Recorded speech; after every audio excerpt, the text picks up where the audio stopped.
Batıl yolla insanların mallarını alarak zulmetmek. Allah Celle Celaluhu belə buyurur. Euzubillahimineşşeytanirracim. وَلَا تَأْكُلُوا أَمْوَالَكُمْ بَيْنَكُمْ بِالْبَاطِلِ وَتُدْعُوا بِهَا إِلَى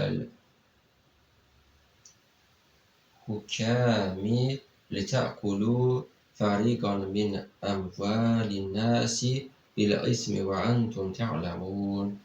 Birbirinizin mallarını hakkınız olmadığı halda yemeyin. Halkın malının bir qismini, onun sizə haram olduğunu bilə-bilə günah yoluyla yeməyiniz üçün onu malınızı hakimlərə rüşvət verməyin.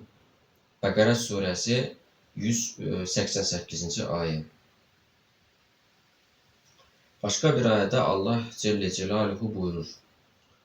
İnneməs-səbilu aləl-ləzine yəzlimunən-nəsə və yəbğunə fil-ardi biğayril haqq.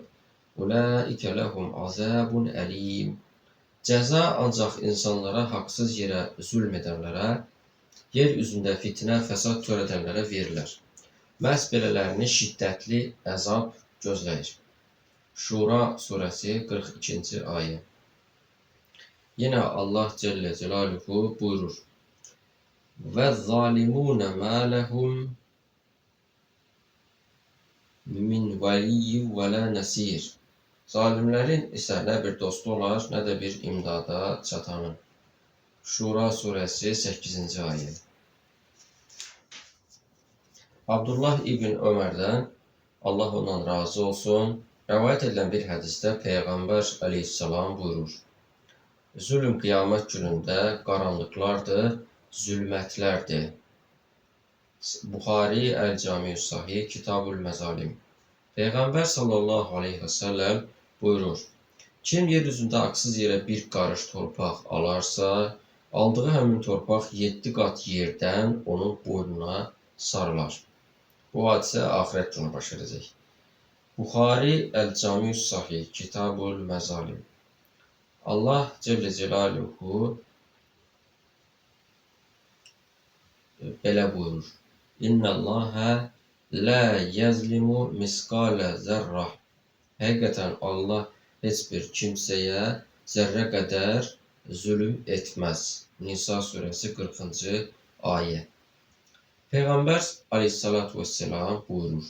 Fəqət o hesab dəftəri ki, bir şeyi Allah ondan əsla tərk etməz. O da bunların bəzilərinin bəzilərinə etdikləri zülmdür. Əhməd ibn Həmbəl Əl-Musnəd Baqi Musnədil Ənsar. Peyğəmbər əleyhissalam buyurur.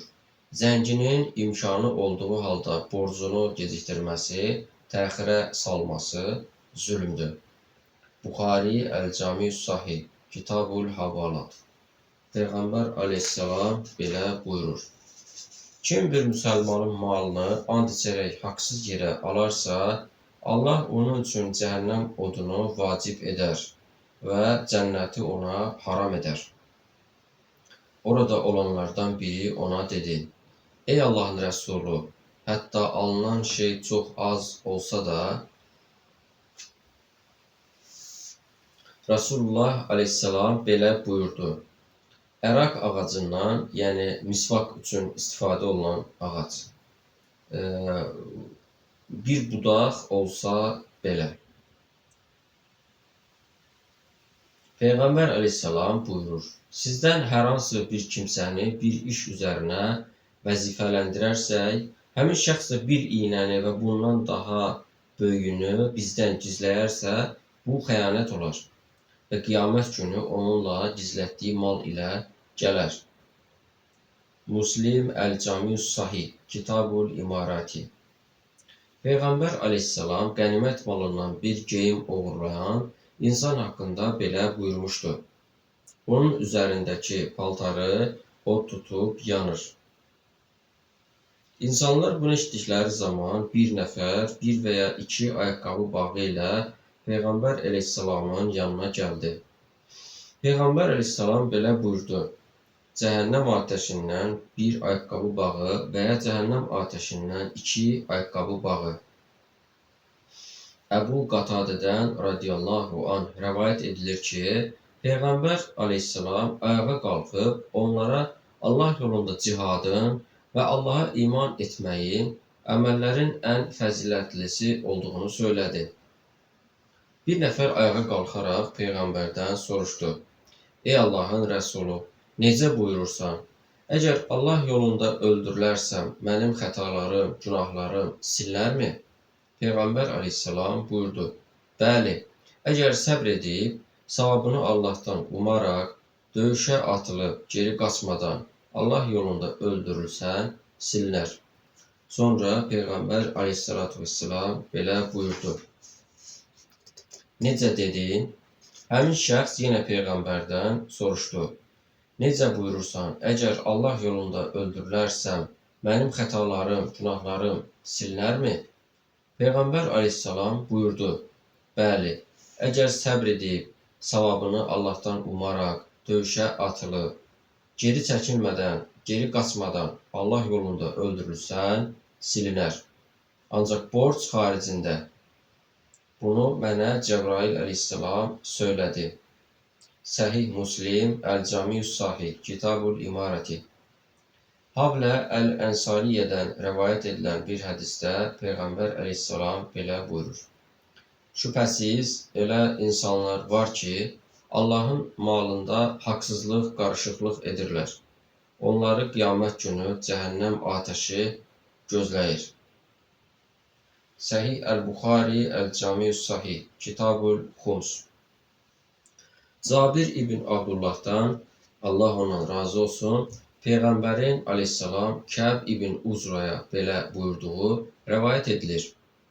Ey Kəb ibn Ucra, haqsız yerə alınan maldan yeyilərək ərsəyə gələn ət cənnətə girməyəcək. Cəhənnəm atəşi ona daha layiqdir. Tirmizi Əs-Sunən, Əbvabus Səfər. Əbu Bəkirdən radiyallahu anh Rasulullahın aleyhissalam belə buyurduğu rəvayət edilir. Haramla bəslənən cəsəd, yəni bədən cənnətə girməyəcək. Taberani Əl-Mucəmul Əfsad 6-cı cüz. Bu bölümdəki hökmə xərac toplayan, yol kəsən, oğru, xain, saxtakar, borc aldığı malı inkar edən, ölçüdə və çəkidə əksik çəkən, bir malı tapdıqdan sonra sahibini axtarmadan onu yeyən, qüsurunu bildiyi bir malı qüsurunu gizlədərək satan, qumarbaz və müştəriyə qiyməti baha söyləyən də daxildir.